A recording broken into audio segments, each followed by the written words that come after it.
Good morning, everyone, and thank you for joining us here on this Facebook Live.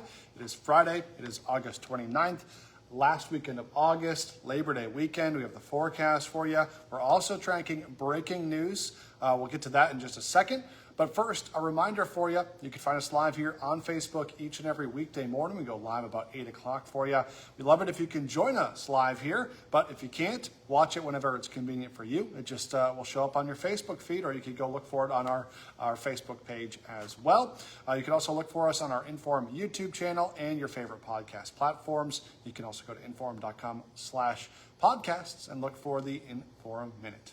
All right, Robert, we are talking Labor Day weekend, and sounds like overall things are looking pretty good for us. Yeah, fantastic. Temperatures right around average, which is really good. Upper 70s to low 80s, and we're looking at fairly dry conditions. Now, this afternoon we may have a pop-up shower. And when we say a pop-up shower, we're talking about maybe some thunder and lightning with that, a brief downpour, and some of those more organized little showers, but they'll pass through pretty quickly if they're overhead of you. Otherwise, most of us are staying completely dry for today. Over the weekend, staying dry. A little bit of rain in South Dakota, so if you are traveling further south, there will be some areas of just general cloud cover and rain. A little bit cooler down there, but Minnesota, North Dakota, looking pretty good.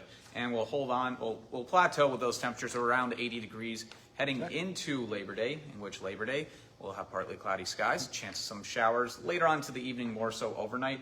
Then a chance of storms on Tuesday. Some of those could be strong, and then we really cool down. And we'll look at 60s the rest of the week there.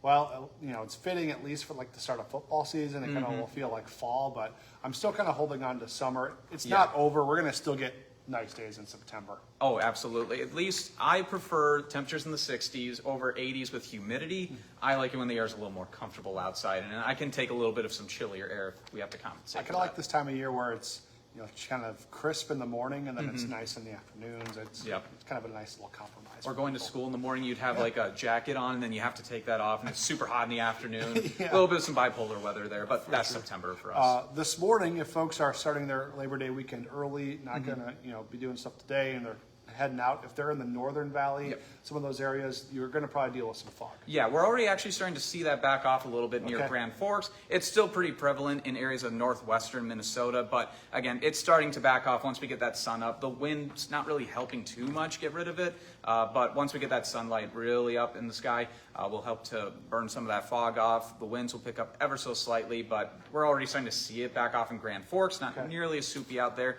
Still, though, if you're out driving, you want to give yourself a little bit of extra room with the car in front of you, but fog shouldn't be too much of an issue over the next hour or two. And after that, fantastic weather the rest of the day. All right. Anything else we need to know about, Robert? Really not much. Again, some pop-up showers later on today. Again, if one is overhead of you, it's only going to last for a couple of minutes. Fantastic weather this weekend, cooler next week. All right. Sounds good. Thanks, Robert. Appreciate it. All right, we are tracking breaking news this morning off the NDSU campus. Police responded to a report of a shooting on campus. However, later determined that it was a false call, a swatting call of some sort. We talked to NDSU police who tell us the call came in around 10:15 last night. They confirmed the call. They confirmed the call was fake, and they believe that the call centered on the NDSU library. Fargo and NDSU officers did search the campus. They found no evidence of any type of shooting or any evidence of a credible threat. Now, this is the second report of a possible violent act at a school this week that we've seen in Fargo. On Wednesday, the first day of school in Fargo, police reported a threat that mentioned a school or a shopping center. First Link, which is a suicide prevention hotline, got that threat and then reported it to dispatch. No specific school building or shopping center was mentioned in the threat, but after doing a thorough investigation, Fargo's police chief said there is no evidence that the threat was credible. So good news that neither of those two things have resulted in anything, and they're both deemed not credible threats. But all this does come on top of that deadly shooting in Minneapolis. It killed 2 kids at a Catholic school, injured more than a dozen others. It's hard to process things like that even as adults, so it's even harder for kids. So we talked to a local healthcare provider about some advice on talking to kids about traumatic events like this.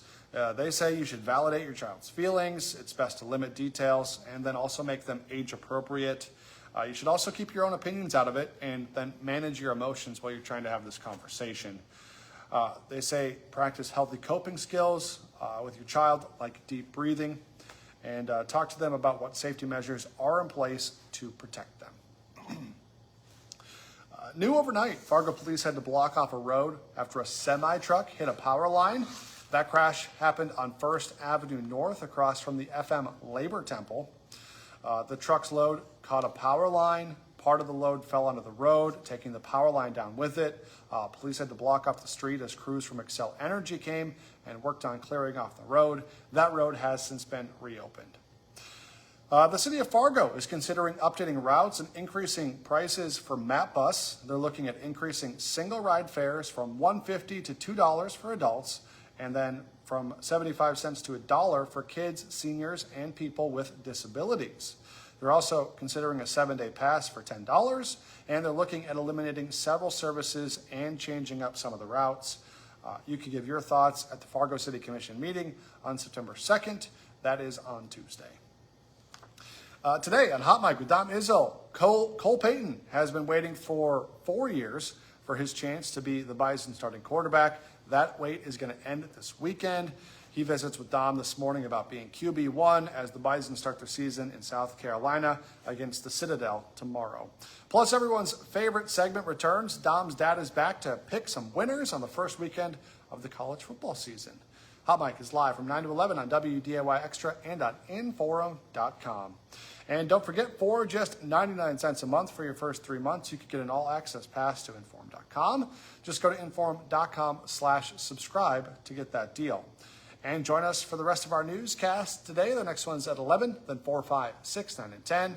And we got you covered over the weekend as well. And then we're back with First News on your Labor Day morning, on Monday morning, 5 to 7. So be sure to join us then. Until then, have a great Labor Day weekend. Stay safe and enjoy.